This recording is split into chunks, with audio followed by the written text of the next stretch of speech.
I've hit record. Probably shouldn't have hit record just yet because we've not started. Please request recording permission from the meeting host. How do I do that then? I need to request it, apparently. Oh.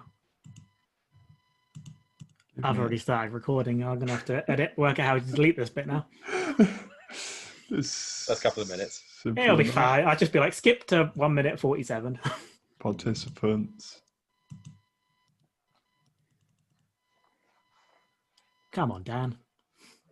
I work in IT. It should be easy. Yeah, I push trolleys I around. don't Mate. I use work out. Zoom. God. I'm feeling stressed now. No pressure. This is all being recorded as well. Should release this as like a blooper reel before afterwards. A blooper and a half, but I'll send it to you. where the hell is this? I will just crack. Do you know what I'll do? I'll go crack open OBS.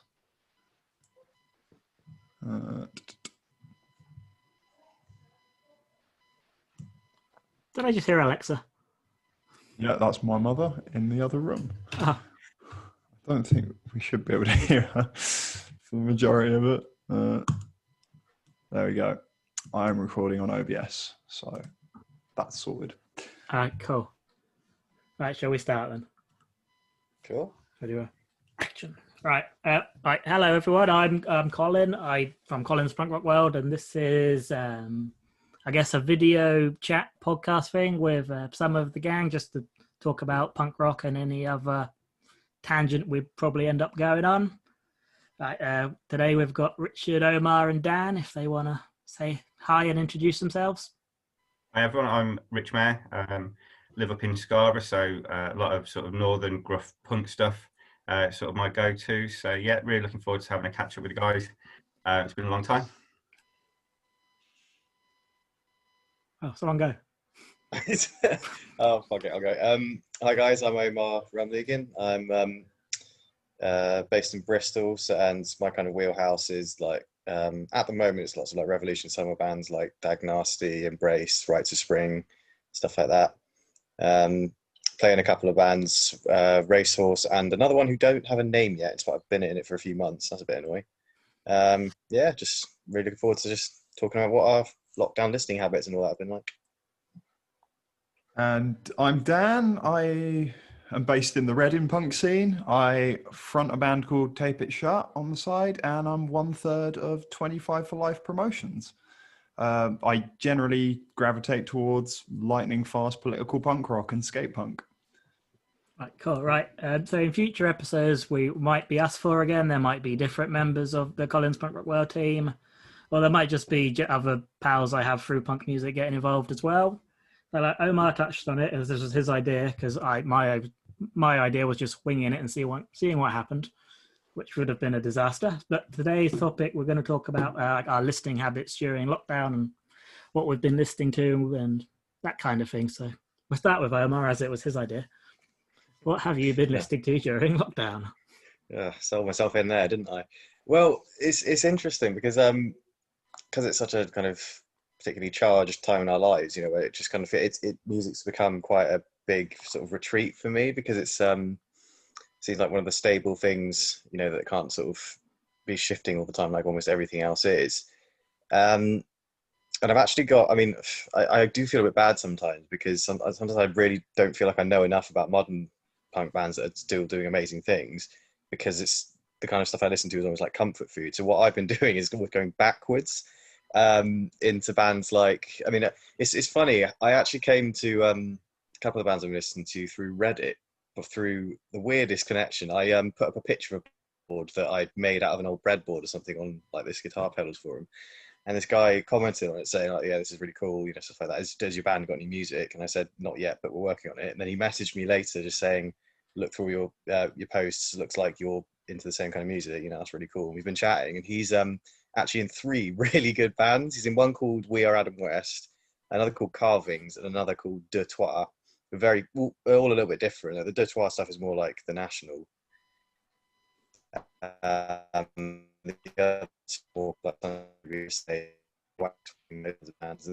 they're quite his bands rather.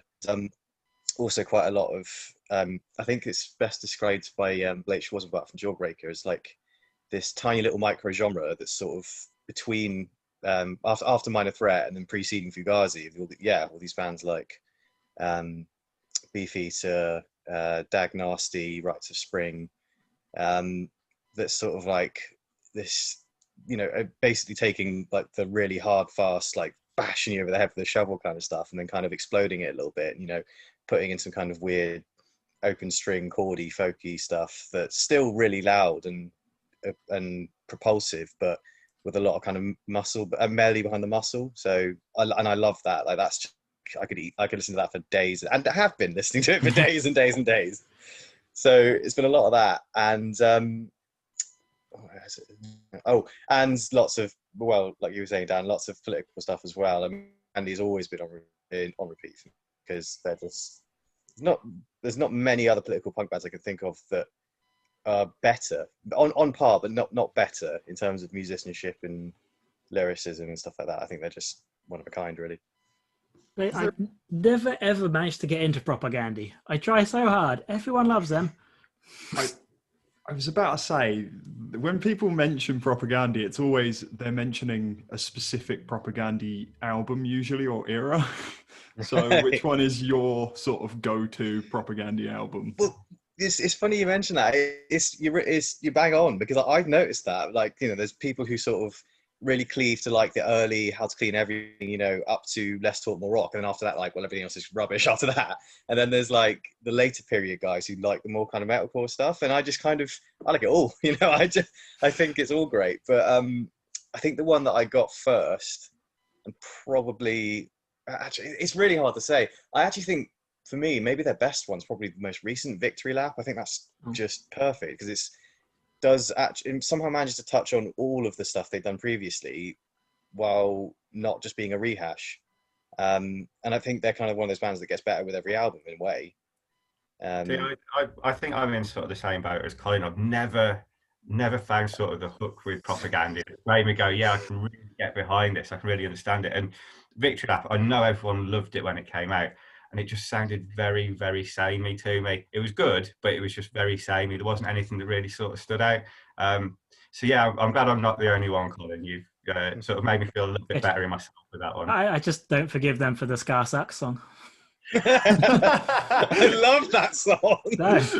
That was the first time I heard them as well. Somebody did a live cover of that, and I was like, this is great. This is wonderful. And to be fair, this is coming from someone who loves, like Catchphrase 2 and Keys Be Nights, that kind of stuff, and Operation Ivy. I do love Scar Sucks. Yeah. That song's hilarious. Scar doesn't suck. They're wrong. I always feel like that song is a bit tongue-in-cheek, but still, they're wrong. Richard, what are your listening habits been?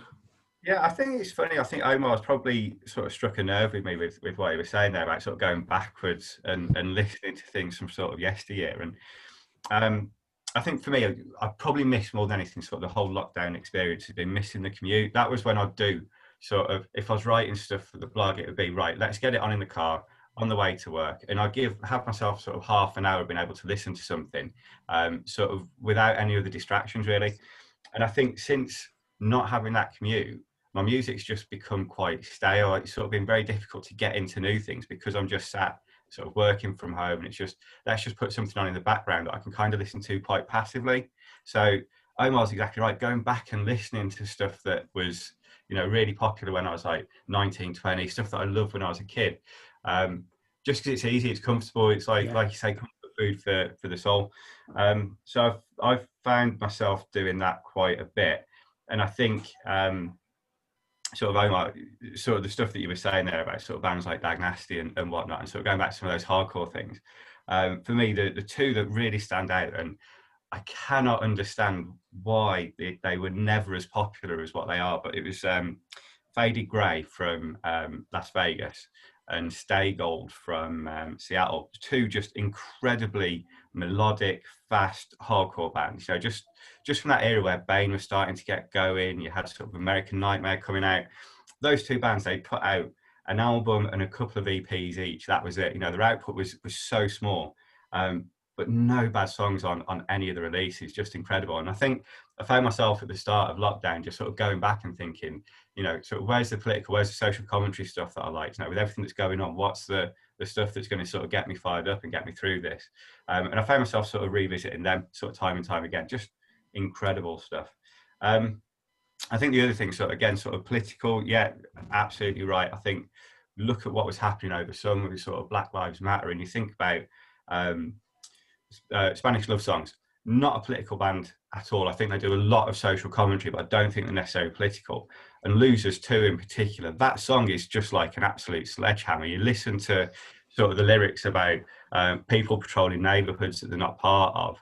You know, that is what we're talking about, from sort of the lack of understanding, I think, across some of sort of our police, particularly in sort of the States, about sort of what the environments are that they're sort of working in. And I think it just really hammers home the stuff like that you just sort of listen to and you think, yeah, you know, we need to be sort of doing more to try and sort of amplify those voices and making sort of more statements around that. So a lot of political stuff. Usual go-tos, new Nathan Gray album, incredible, absolutely love it. So yeah, revisiting that. End Hits Records have put out some amazing stuff this year, revisiting sort of casting out and the stuff that Nathan Gray did through them. Again, just revisiting and thinking, why didn't it sort of capture people's imagination a lot more at the time? You know, whereas these albums that are just incredible pieces of music, their third album or third release they put out had no audience whatsoever. It was put out on CD by some random little record company and sort of disappeared into the ether. So it was lovely to see sort of End Hits Records putting that out. I think it's a wonderful release, and that brings me really nicely to what I think has been the absolute standout release of the year, and that is the album by Be Well. It's just wonderful. Everything about that album is perfect. Brian McTernan, absolutely fantastic lyricist. I think the way that he's sort of discussed sort of depression, mental health issues on that album is just wonderful. For someone that's been involved in the scene for such a long time and had such a huge influence, to see him sort of coming back from sort of being behind the mixing desk to being in front of the stage again and putting his thoughts out there, it's just fantastic. So I would urge anyone that's sort of listening to us today and sort of hearing what we've loved listening to, just go and check out that Be Well album. It's amazing. So what you say about Spanish Love Songs, that came out this year. It seems like such a long time ago. It's insane, isn't it? You think, you know, I mean, we were probably, every single one of us, sort of really having a good time. Went to see the Menzingers, Spanish Love Songs. You know, what would be the tour of the year? You know, and we've literally had, you know, sort of that, and then everything sort of shut down a month later. Yeah. So yeah, I think we were all sort of hanging on to sort of those good times about being in a room and singing along with people. And that's the thing I've missed probably more so than live music itself, is being in the room with like pals and singing along to these songs. I think there's like being in like that kind of scene, I guess, and all that, like over New Crossing, because that's what I know, and that's how I know Dan. Just being in that room with a load of pals, just singing along to bands and having a lovely time. That's what I miss more than maybe just seeing a band. It's just like the community aspect of it. Absolutely, I think that sort of unity. I mean, I think we were lucky. We sort of the last shows that we went to was about a week or sort of 10 days before lockdown. Went to see the whole Steady down in London, and it's exactly the same. You know, people come from all the world for those shows. 3 days, just a wonderful community. We met so many incredible people. You know, sort of out to sort of Josh from Free Dogs. You know, just sort of amazing. You're in the pit and you start chatting to someone, and he's like, "Oh, we're putting a song out on the next, you know, Colin's Punk Rock World sampler," and you're just like, that's incredible. You can go to, you know, sort of halfway across the country and bump into a random guy that lives in the next town over. Just wonderful. So yeah, really miss that. Really miss it. Yeah. Dan, what have you been listening to? Quite like Richard, like my listening habits went from pretty much listening to 2 to 3 new releases a week to being nothing, because my commute was knocked right out, which is when I do most of my listening. And then on top of that, work moved me to doing service desk work. So I was on the phone 24/7. So I had literally, my evenings was the only time I could listen to music, which was quite jarring for me. A lot of the new releases I caught up on were ones that I was looking forward to earlier in the year that came out, like Bad Cop, and sort of a couple of other ones that were just like, I really got into Moscow Death Brigade. I don't know if you've heard them, but Yeah. they're like a Russian rave rap punk rock band. They're supposed which to be ridiculous live as well. absolutely insane. Like their tour's been rescheduled for May, and they're playing New Cross Inn and like Exchange and loads of other places. And I was just going to pick up as many like tickets to it and just go watch them a couple of times because they seem to be absolutely a riot. But I've been mainly going back to comfort food, exactly as Omar and Richard have been saying. It's been like literally going back into my shell and going, okay, these are the songs that make me quite happy or fit my mental state right now, and this is what I need. So the band I've been listening to probably the most during lockdown is the Murder Burgers, which is very depressing, gauging, but like, especially some of the songs on What a Mess have been like really, really helpful for me, and like really like I've just been enjoying it. And it also means that I haven't really been driven to write a lot as well, because I haven't been listening to new stuff and I haven't been getting inspired at gigs by watching bands as much. So yeah. Have you listened to Fraser Murder Burger's new band yet? The name has just gone out of my head and it's now bugging me. I have listened to the new singles. I can't remember the name either off the top of my head, but I think one of their songs is What a Life or something like that, yeah. Yeah, I enjoyed the stuff. I did. It's a bit slower than Murder Burgers, but like, yeah it's more Fraser. Well, they went sort of, as they sort of, from when they started and what the final album, it did seem to get slower and still have like that pop punk sort of side of it, but it's more like an off with their head style. Well, I've got a gift from Zoom. That was nice of them. Thanks. 40-minute time limit we've been removed. Cool. So so they're nice. What was I saying? The Murder Burgers. Yeah, like their later stuff seemed to get a bit slower, more like an off with their head style. Yeah, kind of pop punk. Just not quite as gruff as Brian sings. It was a lot more bleak towards the end as well. Yeah, like you sort of could see the ending coming. I would like to. Yeah. I've also, like you guys, gone kind of back to like the comfort food of what I've been listening. Like I've been listening to new stuff because I've been writing, but when it's just leisure time, because everything's leisure time, isn't it? Whether this is a hobby. So, but I found myself going, I got a playlist like bands I've seen live. So I just stick that on shuffle. It's like 1,000 songs now. It's ridiculous. And just keep going back to that one more, just like, and I'm listening to like, oh, I remember where I saw this band do this and it was a really nice time. That's what I've been doing a lot. I think that's really helped with like my mental state as well. Like if I've been, especially because I work in a car park by myself a lot of the time in retail, and I've just been seeing the horror of people. And so that's been good for me to stop me just losing my mind and like losing my temper with everyone being idiots. So I found that quite helpful. If there's one fast trip to being a misanthrope, it's working in retail. Yeah, it's not been the best year. I mean, I'm very lucky that I didn't have to stay home. I could go out and see other people who I don't work with, or people I do work with even, rather than just being stuck at home, that was probably quite helpful. But yeah, then going in and just seeing people and thinking, why are you acting like this? Stop it.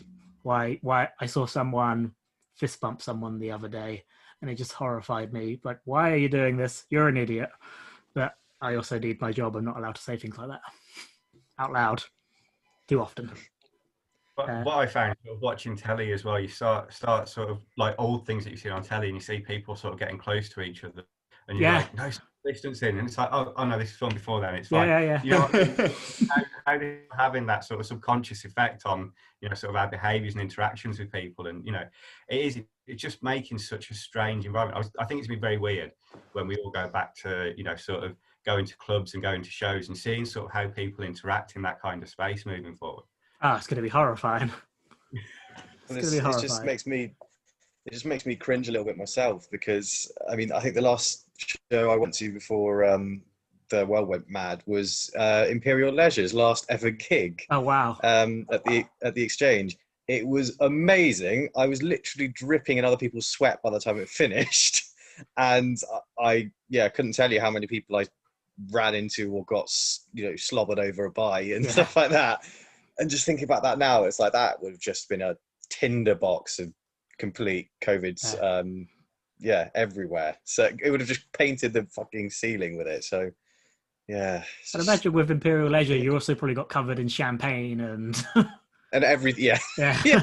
Well, is that when they had to stop touring because they kept spunking all the money on champagne? Maybe, but it's just their live show was ridiculous. It was so much fun, but like I remember they played Level Up Festival. Was it last year? Maybe they seem to like Bristol a lot. Because Yeah, apparently their van used to get seen around here loads. But yeah, I mean, yeah. I think Dennis might have been that was based there.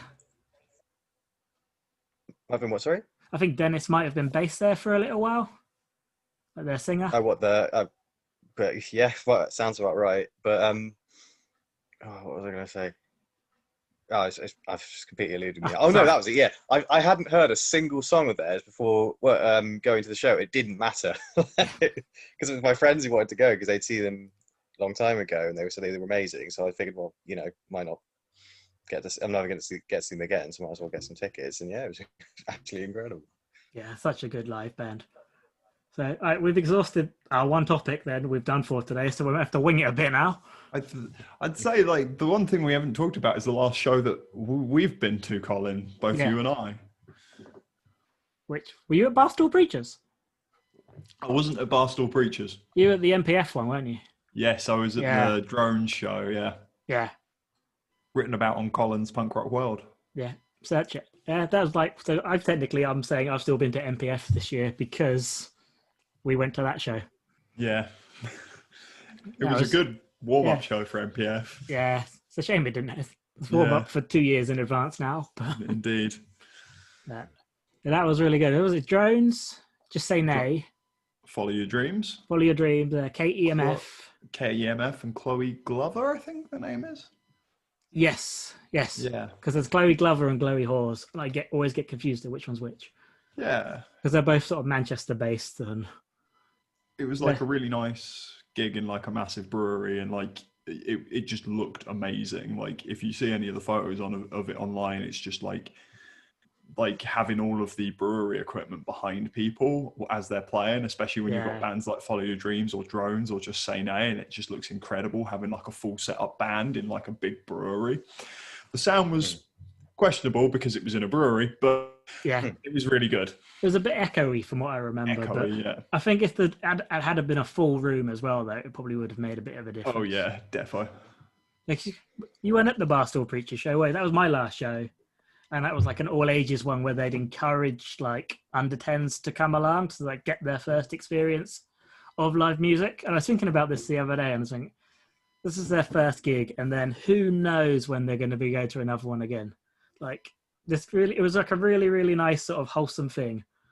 And then it just, now what? So I was thinking out the other day, I think how sad that is. Like, well, I suppose the flip side of that is at least they had an amazing first time. They'll be hungry and they'll want it to happen again. So, maybe as they grow up, they'll be clamoring for it to come back. So, maybe that's what they needed. Maybe, hopefully. Need is the wrong word, but you know what I mean. Yeah. What was your last gig, Richard? I think it was the whole steady weekender down in London, and it was just amazing because it's just a great opportunity to catch up with friends. We know so many people that are sort of into that band, and from going to the shows over the years, I think we've seen them sort of 20 times now. And it's just the family that's around that band. They're just incredible. So yeah, it just makes it all worthwhile. So we stayed down in Charing Cross, and it was horribly just as the number of cases started to pick up, and I think fortunately the shows went on. A week later, it was they sort of announced the first death in the UK of COVID at Charing Cross Hospital, and it was just that was it.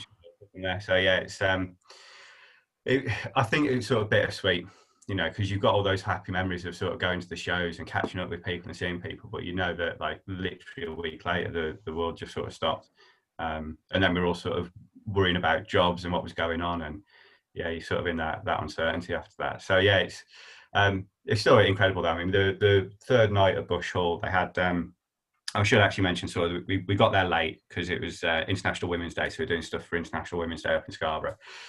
So we ended up sort of getting down after the first band on the Friday night. Saturday night we had the absolutely wonderful Martha supporting, sort of Durham band from Pity Me up in Durham. Just amazing. So much love for that band. They're incredible. And then the support on the Sunday was Arcs, who are from Brighton, I believe, duo, sort of very garagey. They were incredible, absolutely incredible. One of those bands, I think, if it hadn't have been for coronavirus, I think we'd have seen a lot more of them this year. I think sort of tipped for big things. Yeah, wonderful. Where did you say that was? Bush Hall. Where's that? Shepherd's Bush. Okay, yeah. The worst part of London. Oh, a lovely, lovely old venue. It's just one of those sort of really classy, sort of almost feels like a church hall inside kind of places. Okay, yeah, really. Yeah, I think I saw Mike Herrera there last year do an acoustic show, and it was really nice, like really, really nice sound, and it was all seated, and it just worked perfectly for an acoustic show like that. Yeah, it's a lovely little venue. Yeah, it's cracking. So what London venues have you done? Because obviously you're not based in London or near London, so. My favourite is always the Underworld. I've got so many happy memories of going down there. As soon as a band's announced at the Underworld, so we had Hot Water Music last year, travelled down for that. Boy Sets Fire, travelled down for that last year. It's just such a wonderful, wonderful little venue. Yeah, it's great. So much love for that. Ballroom, done loads of times. I mean, done a fair few actually. I remember the London Astoria. Is the London Astoria still a thing? Is that still going? No, that's a train track now, I believe. Is it? I might be wrong, but I mean, I remember seeing sort of Lagwagon and the Ataris and the Bouncing Souls down there, sort of back in '99, I think it was. Just a Vale at the same time. Wonderful show. Yeah, I mean, we get down, I'll probably say sort of 2 or 3 times a year to London typically. But yeah, it's just, I think you notice it's always sort of the same venues. I'd love to get down to sort of your New Cross. That sounds like a wonderful sort of little venue and sort of a really good community around it. I think that I'd probably say if it's a gig announced and it was a band playing down in London, it was at the Underworld, I'll go, yeah. I don't think I've done that many Underworld gigs. They don't seem to get as many punk bands at the Underworld anymore. It's more heavier stuff. I think the only one I've done in the last couple of years would have been the Hot Water Music Red City Radio one. Yeah, you guys did Caution, didn't you? And we did. We did. I did Caution. I mean, well, that's my favourite Hot Water Music record, so easy choice for me. I don't know how we didn't bump into you that night, because I was outside the venue at the end flyering for Do It Together Fest. So I felt like I saw everyone come out. I think like Emma and our friend Craig. I was with my brother and his mate that night, and we were staying at his friend's house, so we had to leave pretty sharpish because he had work the next morning. So I didn't want to drag him out too long. Yeah. So yeah, we probably did a bit of a hasty retreat, unfortunately. Fair enough. But what other London venues have you done, Omar? Shamefully few, actually. I'm pretty bad for going to gigs, to be honest. Isn't it? I mean, well, it sounds like you guys do like there's naturally drawing breath. For me, it's like, I don't know, I'm just a bit cagey about going to some of them, and I don't know why. I think I'm just a bit funny about traveling or just where I'm going to stay and stuff like that. I don't know, just a bit of a homebody, I guess. But I've done Kentish Town for Jawbreaker, which was favorite gig I've ever done because they're my favorite band. Easy choice. I saw Sleater Kinney last year as well, but I can't remember where. It was another O2. I cannot remember where it was. Sorry, useless as always. I need to get down to the New Cross Inn at some point. I mean, I'm ashamed to say I've never been. And I know it's, you guys love it for a good reason, because it sounds like they have, like a rotating cast of good bands going through every week. They do. So. I don't want to give Paul too much love because he's got a massive ego as it is, but I'm going to make sure he watches this now as well. But yeah, it's like some of the bands he gets down there is like I don't understand how he manages it, because I know I'm not going to say which band it was because he never got to announce it, but like one of the bands he got booked for this year is just like when you're talking about punk rock greats, it's one of those bands, and they never even got to announce it. I felt so bad for him about that, but I think that's the case with like all like promoters across the country, that they've probably got these amazing gigs lined up, and then just have to move into next year. Or, yeah, well, they don't know, do they? Haven't got a this is clue when it. they're going Yeah, to put back on. We were looking at the most busy year for 25 for Life and Tape It Shut collectively. The big one was the Trophy Jump tour. For us was going to be like really, really fun. We actually had 3 dates of that. Oh, wow. And we never announced it. And yeah, I was really looking forward to it, but now with Brexit and everything, we're not really sure if Trophy Jump will be coming back because of the new visa rules and things. So like, and there was another thing that Paul didn't get a chance to announce, which would have been massive for myself and a lot of other people who are fans of fat bands. So yeah, it feels like a lot of people, especially promoters and bands who had things lined up, were shafted, and now we don't know when they're going to get back on track and when we're going to reschedule things. Would you do, as like 25 to Life, would you do any seated gigs in any of your places, or is it No, just not it's worth impossible. It's impossible. Like the bars wouldn't break even. So that's the big problem. Yeah. And a lot of bands in Reading immediately pulled out of a lot of shows because they were quite social conscious about it. Like we had one book that we could have ran, I think it was early April, but like literally almost everyone pulled out because of coronavirus because they were really worried about family members and everything, which is fair play. Yeah. A+ to them. Yeah, like I completely understand that, and we kind of did the same thing in the end. So it was like, yeah. It did seem at that time it was more the bands and the promoters making the steps to do the right thing rather than the government say, no, you shouldn't be doing this, which kind of says a lot about the punk scene and the government and which one to follow. But we won't go on too much of a political rant because we're all in a good mood. So yeah, I was going to say that leads us down a path where I may end up throwing my laptop out the window. Let's not do that then. I'm working on our next CPRW comp at the moment. It's good. I can say it's Hidden Gems too. But I was searching out bands the other day. I found a band called Good Shit, which I thought was incredible. And how has there never been a band called this before? I kind of then wondered what other like really good band names are there. I'm putting you all on the spot because we're winging it now. So, I quite like Spunkano and the Eruptions, but I'm a child and that's entertaining to me. Wow, they're not getting played on Radio 1 anytime soon. It's like I'm going to struggle here. Okay, I got Beat the Red Light. You're like a Scarcore band, which I always thought was a really smart name. I bought a Beat the Red Light album after they'd broken up, and I was like, "This is just absolutely amazing!" like hardcore metal and ska mixed together, and it's filthy. It's like proper like death, like kind of like Pook. He plays trombone and does and I just don't understand how he does it. What, death growls and trombone? Well, not at the same time, but. I was going to say, I'd love to hear that going through the trombone. That'd be a whole new. I think today or yesterday, their new band Redeemen released a new song. They did. And it's really good. I'm so excited. I think they're probably because I think a lot of new bands like this year have probably been really, really stalled because a lot of being in a new band is playing live and like building your crowd and crafting your songs properly, and that's all got like. Because Hidden Gems is like obviously new bands, like 200-300 likes on Facebook. I'm struggling.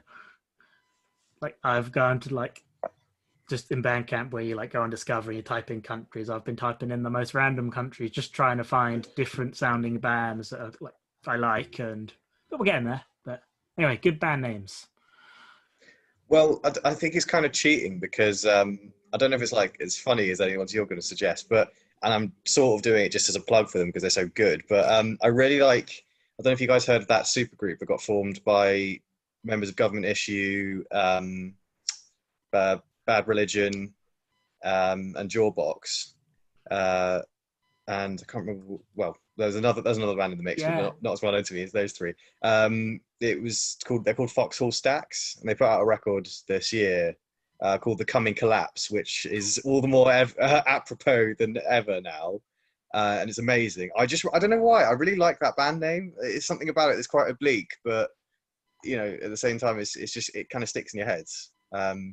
But they're awesome, like because it's Bill Barber from Jawbox and Brian Baker from Bad Religion on bass, which is a bit of a and Pete Moffat from Government Issue on drums, and they're wicked. Like it's almost like sort of Cheap Trick kind of poppy rock stuff with a bit more hard edge kind of post-hardcore stuff. It's wicked. I'd highly recommend. You've put them on the playlist a few times, haven't you, Foxhole? I recognise the name. Yeah. Yeah, they're absolute quality. Just like really, it's definitely snarky, subversive lyrics, but like the kind of songs that you just kind of really fun to sing and play along to. So yeah, definitely, and a bit slower than some of their contemporaries, which I think is a nice change rather than just like 200 beats a minute all the time. That they're happy to chill out a bit and just let the arrangements speak for themselves. Nice. Richard, band name? Pressure? Yeah, I'm really struggling with this. I don't know if it's because I don't sort of go for like gimmicky names. When sort of stuff grabs you, it's very rarely sort of names and stuff like that do it for me. So I'm really. I did basically click on Good Shit just because of their name. Because of the name. Yeah. I don't know. There was Shit Present. That sort of one that sort of jumps out maybe. But yeah, other than that, I'm kind of struggling. You've got me with that one, Colin. Oh, this is a thing we should have prepared, I'd imagine. A good one that we haven't mentioned, who also had a record out this year, is the Ebola Lars. Wow. That is a great name for a band. And yeah, they've got a fantastic. I think they're Brighton based. They've got like a really fantastic little record that they put out, and it's got, I think Steve the Tramp is like the lead single, and they've got like some really weird things. They've got a song about Tommy Robinson, and there's like the lyrics in it. They basically swapped the lyrics out for Mrs. Robinson, but going, "Oh, Tommy Robinson, what flavour was that milkshake that landed on your face?" And it's absolutely brilliant, like lyricism like that. It's just hilarious and quite fun, quite enjoyable. Great. I'll have to look that up after this. The other band name I like is Galactic Cannibal, which is like Direct Hits side project. Instead, they've got Nick Wood's brother singing on it, and it's like he's got the weirdest, deepest, weird shouty voice I've ever heard. And like, yeah, they've got like one demo tape out, and it's rough around the edges, but it's really fun for some odd reason. Did you listen to the new Direct Hit song that came out the other week? I did. What did you think? It sounds like a demo of a Direct Hit song. Yeah. That's what I think of it. Added Mora, who used to be in Mixtapes, haven't they? And indeed, they the have. band with Mike Park, whose name I can't pronounce. Like I think Kubo Station? Yeah, something like that. Basically everyone left apart from two members of Direct Hit. Right. So Nick is still fronting it. I can't remember who the other member is. Devin's still in it, isn't he? Yeah, I think so. It's for his context, also Direct Hit is my favorite band in the world. Like they're just absolutely in my head exactly what punk rock should sound like. It's like aggressive but also really, really happy, and somehow gets Beach Boys hooks mixed in with it. I don't know.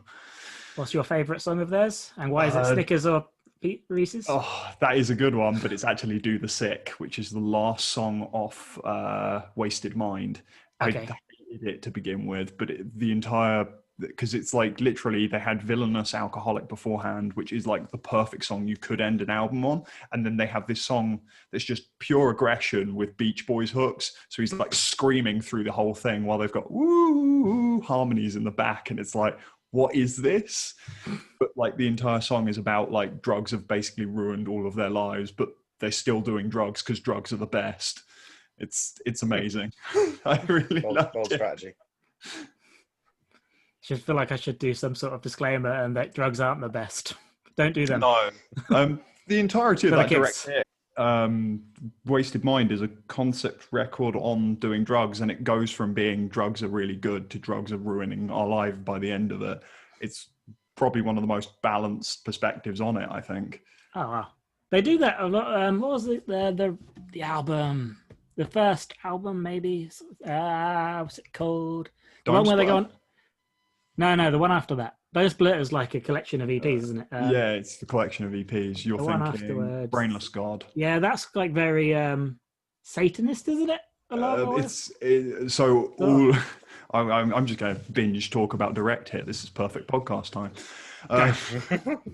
All of their albums are concept albums. So the Brainless God is about the end of the world, Wasted Mind is about drugs, and recently Crown of Nothing is about heaven and hell.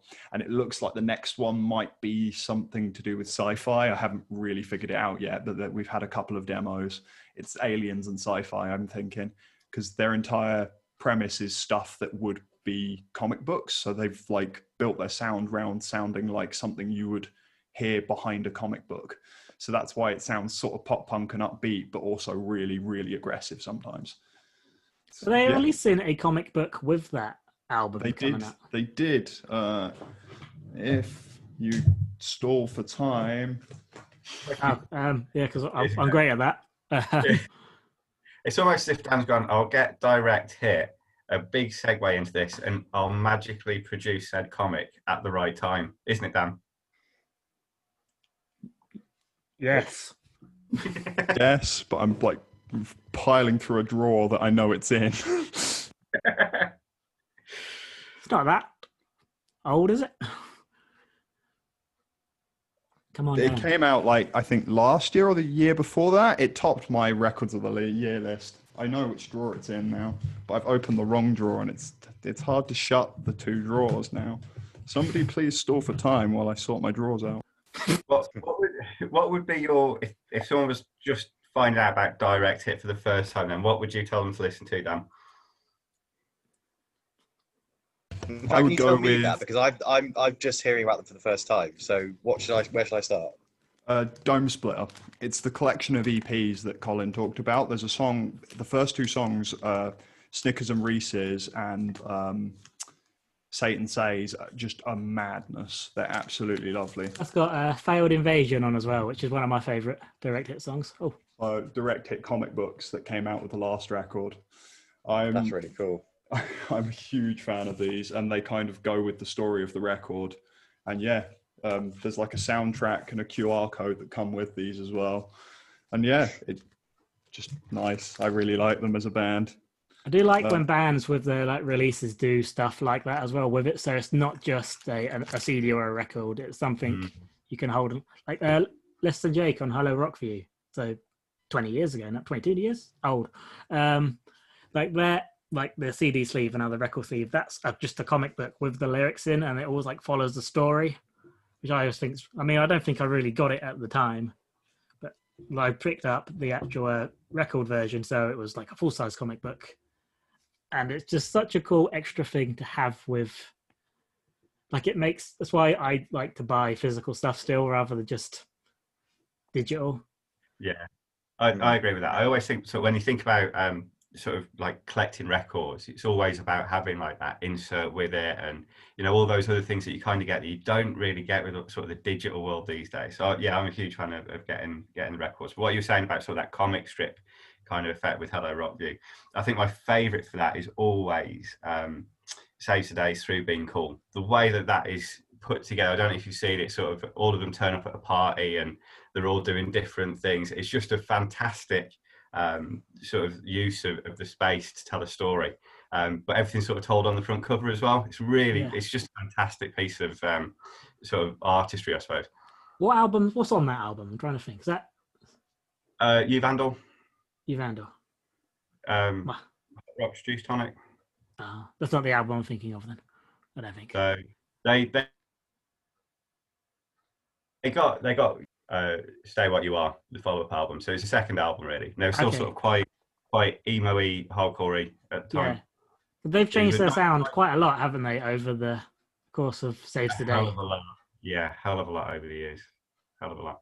But I saw them. still interesting. I think these sort of always interesting to see what they put out, because you know that each album's going to have its own sort of character, its own sort of identity with it, which is quite nice. I saw them at a Slam Dunk last year.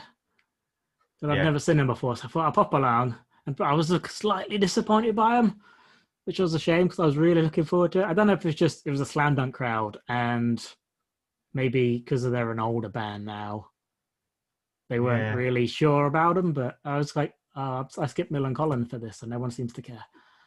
I'd never seen Mill and Colin, so last year was the first time I'd seen them, and they battled through the rain. I mean, it was chucking it down at the time in Leeds, and they really, really had to battle. But they played everything you want them to play. You know, they played really well. But the weather really put a dampener on that. But I'm glad that I made the choice to go and see them. Yeah, definitely. It didn't play so well down in Hatfield, so you actually missed kind of a disappointing performance, Colin. Well, that's, I guess, better than Lagwagon were really good that day, though. And Lagwagon I always find hit or miss. I didn't watch Lagwagon. I went to see Gallows, I think. Well, that was a poor choice. Oh, best band of the day, though. Yeah. It was truly. I was going to say, talking of bands that have released interesting things with their records, Burnt Tapes have released Trees with their new EP. And in the idea of giving back something and trying to do something for the environment, they've basically given everyone a tree that bought grower. And you could. They didn't release it physically, did they? Just if you ordered it from Lockjaw, you could get obviously the digital release, and it was a small tree, like that sort of. Oh, was it like a physical actual tree? I thought you meant like they planted a tree. No, they give you the tree to plant, which is why I didn't buy one, because I don't have a garden. That's mad. That's such a cool idea. And it's all sustainable. That word. So I asked, are they talking? I don't know if they were joking or not, but they said about releasing the album, Never Better, that album cover, as a puzzle as well, which I've seen a few bands doing. Like it's not a very good puzzle, to be honest, that album cover. I'm going to get it if they release it. But I'm a Burnt Tapes fanboy, so... Yeah, because a band from Denmark, who Deutschnack, like Emma's favourite band, like they released a massive puzzle of one of their albums artwork, and she spent a good 2 weeks, like during lockdown. Might have been when we were supposed to be at Booze Cruise or some other festival we were supposed to be at this year, doing that, and I thought that's just a fun thing that's different, for bands can still try and make a bit of money for themselves without like obviously can't, at the time you couldn't really get in recording studios, or everyone's got t-shirts, and so just something different, which I thought was quite a cool idea. Like TNS, actually, they've just released football shirts as well, where you could get your own name on the back, which I thought was like the best bit of merch I've brought forever. Okay. Have you listened to their new record? I can't pronounce their name, so I'm not going to attempt it. Storage.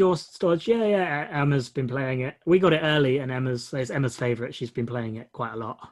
And the record, really good. Yeah. Had you seen them before, or listened to them? I think I missed them at MPF last year. I think they were playing MPF, and I think I went and saw somebody else. I can't even remember. Just missed them. But I really enjoyed the record, and I really enjoyed the split they did with Speed Dinosaurs. And that Max Extinction split was really, really good and really fun. Like, it's that lightning fast folk stuff is like capturing the fun with it, and like sort of all the emotion is the big part, and they've nailed that on their new record. It feels like some of the songs were like almost bringing me to tears. It was that good. Yeah. So that's another like act when you were saying about Trophy Jump earlier, like all these European bands who are like, I've been really getting into European music, like new punk bands, the last year or so, and there's now just so many bands obviously won't ever be able to come and play here, and it just sucks. Without it being prohibitively expensive, unless we figure out some kind of way, just try not to think about it, because it's just saying it's so much disappointment. I mean, at least you'll be able to admire them far, but in terms of actually seeing them in person, yeah, it's going to happen. It's like we'll have to go to them. Yeah. Mm. It was really Yeah, sad because it's just something. over the course of the last couple of like 2 years, I've been putting people up, bands up, like in Basingstoke in our flat, and just having these European bands on your floor and like making friends with them, and then suddenly like those friends that you've made cannot come as often, or we basically have to sneak them into the country because the rules have changed, and it's just ridiculous. And there's just no benefit for, like, I don't understand what the government or the people who've decided this are benefiting from not allowing a band from Germany or Croatia or something to come in this country. Surely, if anything, it's going to make money. No, let's not go down this route. But Yeah, I was to say that there's that's another laptop out the window topic we're heading towards. Yeah. But Well, it's also I mean, about, just thinking about our own sort of British bands. You think about sort of the bands that have made a real success of sort of touring Europe over the last few years. The run up just spring to mind instantly. You know, how are they going to be affected by this? You know, they've got a huge audience. I think you were sort of telling us about your experience of sort of Booze Cruise last year and seeing how people went off when they were playing. You think, no, what a shame they're going to miss out on, or potentially miss out on, the opportunity to build that fan base out there. I would say the run up are probably more popular over in like mainland Europe than they are here. And that's not a slight on them, like as their UK fan base, but just how the people, like I saw in Hamburg 3 times in the space of like 3 days, and so it's all the same people seeing them each time, and every time they just, the enthusiasm remained. Like in like the 3rd day of a festival where everyone's just dead, but the run up come along and everyone was like, yes, which is really nice to see from like a UK band being able to go over and play to crowds. Definitely.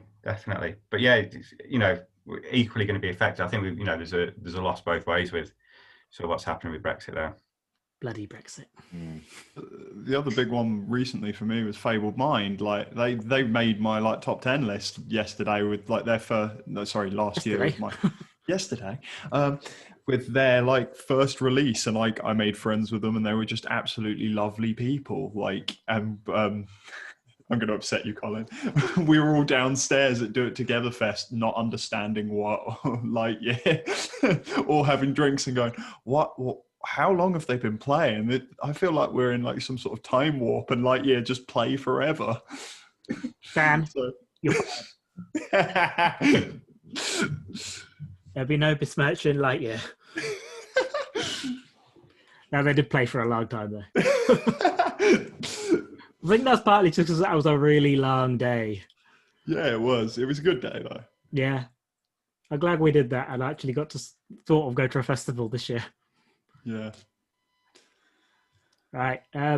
Do we have anything else we want to talk about? I think we've been waffling for a while now. Well, I was actually gonna.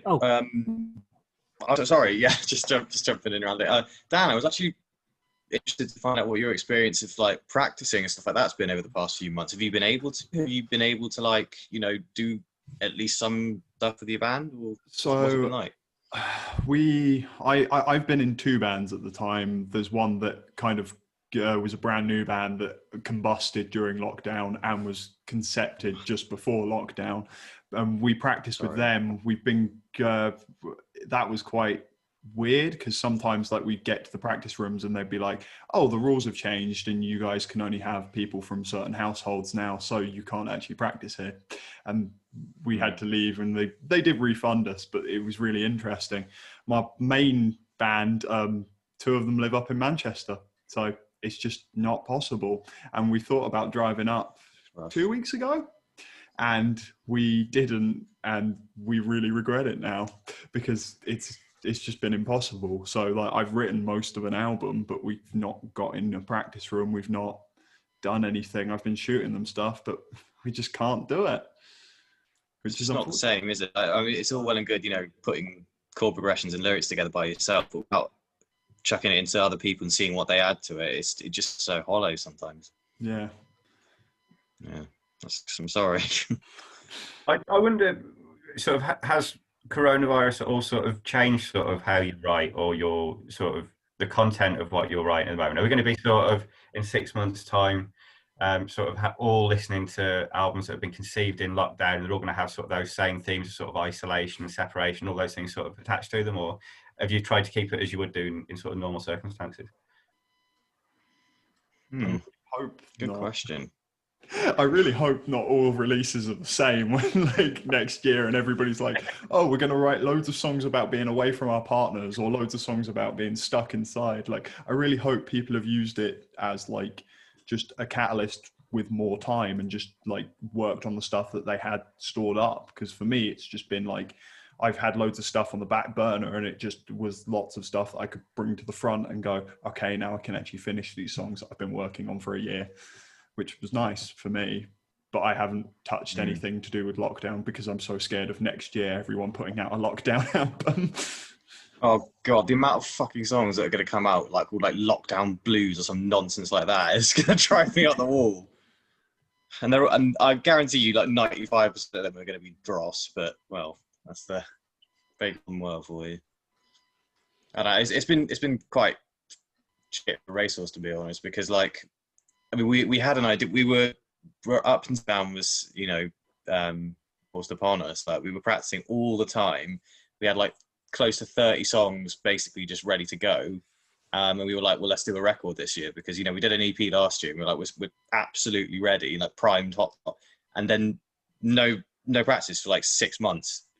And we still haven't done one properly because our bass player, completely understandably, he lives in Glastonbury with his partner and he's a bit understandably worried about, you know, bringing COVID home or something like that. So until that changes, it's just complete freeze. And it's like you're saying about, you know, having stuff written but just no way, which is why I'm so glad of this other band I'm in, which still doesn't have a name in spite of being in it for several months, and I'm making a conscious effort to make it very different to Racehorse because well, it's naturally like that anyway. They're different people, but you know, it just because it feels wrong in that wet sense of like taking stuff I was going to use with Racehorse with these guys. I feel really wrong doing that, so I'm trying to just cut it clean and just leave all that for them when we get back to it and then just, you know, complete fresh start ways. But in short, it's been shit and I hate it so much.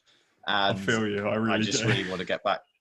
Yeah, I don't, it's not even I've got lofty ideals of, you know, conquering the world and stuff like that. I just want to play shows and see, you know, my friends again. Because it's not just, well, I'm sure you all know, like, you know, good bands are often really good friends as well. Which is because if you're not having fun in your practices, what's the point? So, yeah, it's been shit. The one thing that we haven't touched on that I wanted to talk about is I actually went to a post-lockdown gig at Gravesend, which was the B Sharp show with Just Say Nay, Popes of Chili Town, and the band you're like 3 decimals down? 3 dBs down. I don't know how you say it. I'd say 3 dBs. And the thing that struck me when I actually finally got to see all my friends and chat to people was how lockdown has affected everyone has been pretty bleak. The amount of friends that turned around and said, look, I've lost my job and I don't know what I'm going to do. This is like, it's sort of, the whole gig had like an underlining atmosphere of, uncertainty, to be honest, which was really weird for a gig because I was expecting it to be like everybody be in high spirits and just be happy to be out, but everyone was really worried and really nervous, to be honest. So yeah, it's very interesting times. Like when gigs come back, I do hope they come back in the same form and like people start enjoying them and are not so scared and uncertain about the future at the minute. That first mosh pit, or like Wall of Death or Wall of Hugs, if you see a Malcolm, it's going to be a very cautious one. Wall of disinfectant. Yeah, just slowly approach each other like. Yeah, well, I've got a quick one then to finish off. Just a question, and hopefully a little bit more positive than that, because Dan, that was bleak. So we've got a couple of months left of the year. What's everyone sort of any releases people are looking forward to? Anything that's coming out that people are thinking, oh, do you know what, this is going to be something to look forward to? No idea. Me-Rex. Definitely Me-Rex. Me-Rex have an EP coming up and they put out a single called Stellar Abattoir and it is absolutely perfect. It's their first full band EP, I think. I think it's called Stegosaurus and it will I think it will be probably the best he's heard this year. The single, if the single's anything to go by, it will be absolutely fantastic. I'll have to have a look at that. Me, Rex. I actually do have something. I just thought of it. I saw on the ship the Instagram that Chris Waller commented that their album's done. So hopefully that'll be out soon, which should be amazing because the most recent one they did was killer. It was back in 2017 it came out, and I listened to that like week on week for several weeks. So I'm really excited for that if and when it turns up. I do have one, and I can do a plug because we have CPRW Records has a comp coming out after this is. So right, Emma and Robin, I gave the reins to them because I'll have a rest as I can. I'm allowed. And they've put a compilation together called To the Front, which with the theme of, I've written this down so I don't get it wrong, with a theme of featuring bands that have members who are POC, LGBTQ+, female or non-binary. And they're raising money for IMCAN, I think that's how you pronounce it. I may be wrong, apologies. But they're a black feminist organisation based in the UK, dedicated to addressing violence against black and minoritized women and girls. And that's coming out November the 6th. And Emma's told me I'm allowed to say that Omar's band Racehorse are on that comp. And there's 20 other or 20 plus more bands featured. November the 6th. I'm looking for, I haven't listened to it yet, so I'm looking forward to that. Plug. Really happy to be on it. That should be absolutely amazing. It's always great to get comps like that because I end up discovering more when they deliberately try to choose bands that are from those communities. Yeah. I think that has been like a thing with this year. Like I've learned, like with all the Black Lives Matter stuff, that I'd never picked a band based on like the color of their skin or their sexuality or whatever. And I kind of feel like maybe I should to help promote these bands because they're not getting the audience that they deserve, because it is like punk is very white, straight male orientated. So I kind of feel like maybe I should try and put more emphasis on these bands. So we have tried to make a bit more of a effort to do that with comps and reviews and stuff. I think that's awesome. I think that'll be a really good compilation as well. And hopefully, like you say, get some of these voices an opportunity to be heard to a wider audience, which is going to benefit everyone. So I think it's a really, I can't wait to hear it. I think it's fantastic. November the 6th. Yeah. November the 6th. Just to keep saying it. November 6th. November 6th of November. Yeah. Exactly that. I think for me, there's one release that I'm still waiting to hear this year that I think is going to be really good. That's the Arms and Hearts album. Oh yeah. Finally, the fact that we got a full album from Arms and Hearts to be really good, and the couple of songs he's put out so far, I think are fantastic. Possibly the best stuff he's done. So yeah, I think that's gonna be a fantastic release. When's that out? I saw he's got the vinyl he's been plugging a bit. Yeah, I've got a feeling December time, is it? Oh, I've got a feeling December in my head. I'll keep it. But December releases, they get on my nerves a bit because we do like albums of the year. And there's always one that just throws a spanner in the works. Very late, yeah. But I think that'll be good. And then I think sort of the start of the year, we've got Red City Radio, new Red City Radio coming out. Oh, wow. January. That should be good. That'll be good. And the Dirty Nil Call. I don't know if you, Colin, do you remember? Our time watching them? Bouncing Souls, yeah. And thinking, how on earth have these guys met? What a strange combination of people. Love that band. Since that show, got into them massively. Yeah. So I can't wait for that one. I think that'll be really good. Excellent. Right. Shall we end this? We think we've been talking about an hour now. I should have set a clock or something because we've gone over it actually. I just noticed it's just getting darker and darker out my window. So. Yeah. Right. So yeah, thanks for tuning in and watching us. Thanks to Richard, Dan, and Omar for doing this with us today. And I don't know how regularly we're going to do these, but it was fun. So we'll probably do another one. Just nice to talk to you. Yeah, real pleasure. Well, so really enjoyed it. Yeah, it has been open. Yeah. So stay safe. See you all soon. I'll work out how to stop recording before I say bye. That one. All right. Bye. Cheers, guys. Look after yourselves. Yeah, you too. Bye.